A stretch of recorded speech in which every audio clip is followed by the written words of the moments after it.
Ngayong araw na to tayo ay mag-unboxing. So, nag-order ako ng phone stabilizer. Mura lang. Ito siya. Silyado.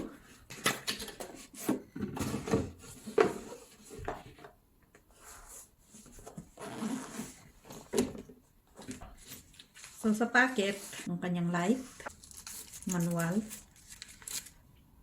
tapos yung ating USB port, dalawa. Ito yung light. Kailangan i-charge to. Anong brand? Yan. So, of course, we have the, anong tawag dito? Stand. Ito, i-attach natin dyan. Like that.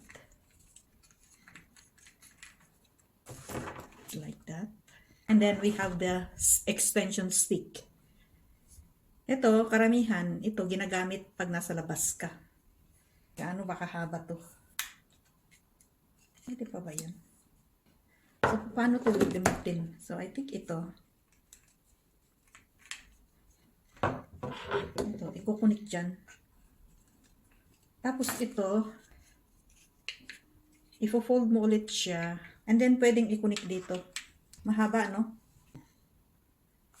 Try natin. Okay. Lagay natin yung phone dito. Ganyan siya. Okay, this is the extension.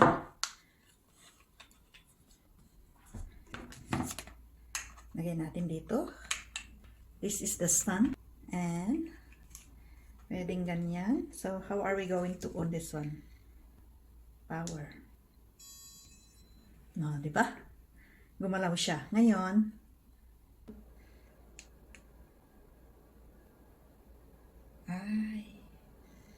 okay, you see, you have to press this one.